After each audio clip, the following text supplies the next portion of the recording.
Esse movimento de separação e de recomeço, principalmente, ele vai trazer consigo um luto, né? A gente vai precisar aprender a refazer a vida na ausência daquela relação. E isso não é só a ausência do outro, mas é a ausência de tudo que vinha com ele, como os hábitos, os costumes e principalmente as dependências que a gente tinha, que a gente criou ao longo dessa relação. Quando uma relação se encerra, nós temos uma oportunidade, né, de nascimento de um novo adulto ou de acordar uma velha criança.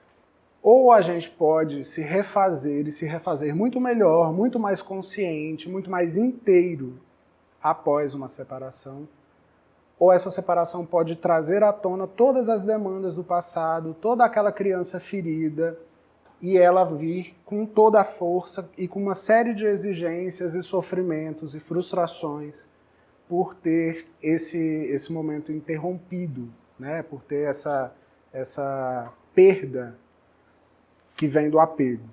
Uma outra coisa também que é muito comum nas separações é uma nostalgia, e uma nostalgia que é muito perigosa. Porque assim, as pessoas, 2 minutos, se elas pararem e se concentrarem por 2 minutos, elas vão chegar numa reflexão de por que elas se separaram. Mas é muito tentador ter esse pensamento nostálgico e muitas vezes até reatar sem mudar o propósito, sem refazer o contrato, porque é difícil mesmo. Esse movimento do luto, ele é difícil. Esse momento de se refazer é muito difícil.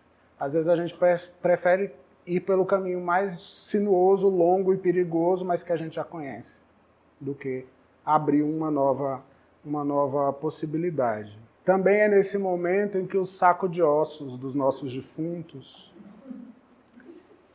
ele cai na nossa frente, né? O que é ótimo, porque aí é a chance que a gente tem de comparar os crânios, né? Bota um do lado do outro para ver que tipo de padrão que a gente está estabelecendo e como é que eu estou nessa repetição, o que eu estou tentando absorver. O perigo é a gente pegar mais esse cadáver, botar dentro do saco, juntar todos eles sem essa reflexão e jogar nas costas e seguir adiante. Porque é disso que vai nascer a amargura, o rancor, né, o ranço, que para as próximas relações vai vir daí. Um outro ponto sensível é ver o outro se refazer. Às vezes a gente tem esquece que um dia vai topar com o outro. E que talvez quando toparmos novamente com ele, ele esteja melhor do que ele estava conosco. Isso que deveria ser um motivo de muita gratidão, né, por a gente ter podido se separar e promover isso por alguém que amamos, pode ser muitas vezes um motivo de uma grande inveja, da gente botar o pezinho para o outro cair mesmo, de boicotar, de voltar a fazer inferno para uma coisa que já estava pacificada. Tem que ter uma atenção. E é uma coisa que não é muito legal, porque assim, existem pontos de convergência dentro de uma relação que eles não vão se desfazer. Os filhos, né, como eu coloquei antes, é um desses pontos, mas também tem as amizades e principalmente a história. A história que a gente viveu numa relação, ela não vai ser desfeita nunca.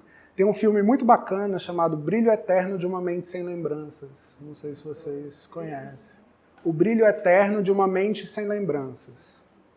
É um cara que resolve apagar. Tem um sistema lá, é uma realidade fantástica. Tem um sistema que apaga do cérebro o que você quiser. O fato que você quiser, a pessoa que você quiser. E aí ele encerra uma relação e ele resolve apagar a história dele com a menina. E aí a gente vê no filme o como isso desestrutura tudo. A nossa história, ela não vai ser apagada, ela não vai ser corrigida, e ela também não deve ser nem apagada nem corrigida para o nosso próprio desenvolvimento. Esses pontos de convergência, eles também podem nos levar a pensar numa amizade possível com esse outro. Passado um luto, normalmente funciona assim, né? Imediatamente é impossível. É preciso de fato viver esse luto para que a aproximação seja uma outra aproximação de duas pessoas que não são mais as mesmas, mas que têm um monte de pontos de convergência, que inclusive eram tão interessantes a ponto de quererem ficar juntos numa época da vida, mas que agora elas podem se reaproximar tendo um novo olhar.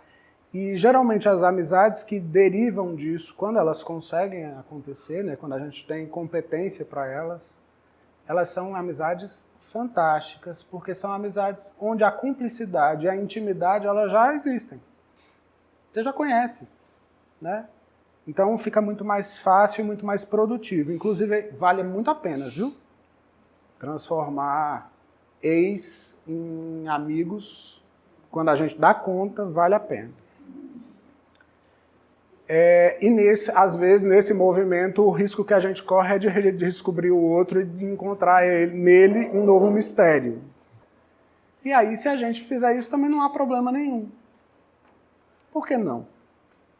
Se a gente consegue atravessar todo esse percurso, se a gente consegue se refazer em todo esse percurso, por que não entendermos que o reconfigurar uma relação, não como amizade, mas como uma relação a dois, não pode ser uma boa saída?